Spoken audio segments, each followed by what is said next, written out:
YouTube પર video જોયો, OLX પરથી કલર પ્રિન્ટર ખરીદ્યું અને શરૂ કરી દીધી નકલી નોટ છાપવાની ફેક્ટરી।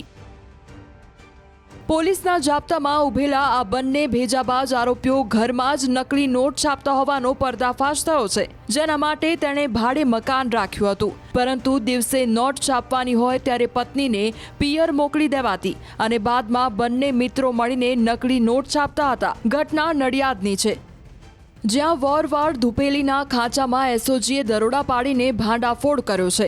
આરોપી મોહમ્મદ શરીફ મલેક અને અરબાઝ ઉર્ફે અબુ અલાદની ધરપકડ કરવામાં આવી છે। પોલીસે 100, 200 અને 500ના દરની 328 જેટલી નોટ જપ્ત કરી છે, જેની કિંમત 1 લાખ રૂપિયા જેટલી થાય છે। નકલી નોટ છાપ્યા બાદ બજારમાં ઘુસાડે એ પહેલા જ પોલીસે બંનેને દબોચી લીધા છે।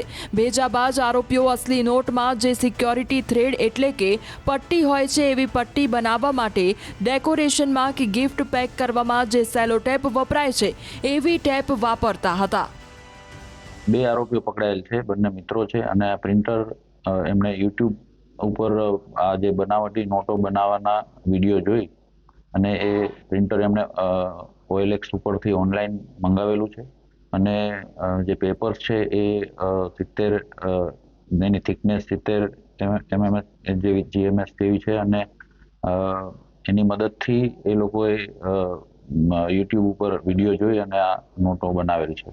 આ છેલ્લા 15 દિવસથી નોટો બનાવવાનું એ લોકો ટ્રાય કરતા હતા। અમુક ટાઈમે એ લોકો કાગળો એમના સારા ન આવતા હોય, એ ફેલ ગયેલા, પણ આ જે કાગળો એમને સારી ક્વોલિટીના મળી આવતા એ લોકોએ નોટો છાપી અને એનો ઉપયોગ કરવાનું નક્કી કરેલ। હાલ સુધી એની તપાસમાં એવું જાણવા મળેલ નથી। આરોપીની પૂછપરછ કરતા એ લોકો જણાવે છે કે પહેલી જ વખત અમે બનાવેલ છે અને આ આરોપી મકાન ભાડે રાખેલ, એમાં એ પોતાની પત્ની સાથે રહેતા હતા અને એની પત્ની એના પિયરમાં દિવસે એના પિયરમાં હોય, માત્ર રાત્રે જ ઘરે આવે એ રીતની એ લોકોની સિસ્ટમ છે। તો દિવસે આ લોકો જ્યારે પત્ની ઘરે ન હોય ત્યારે બંને ભેગા મળીને આ નોટો છાપવાનું એ અલગ અલગ જગ્યાએ જ્યાં એમને લાગે ત્યાં એ લોકો ઉપયોગ કરવાની ફિરાકમાં હતા।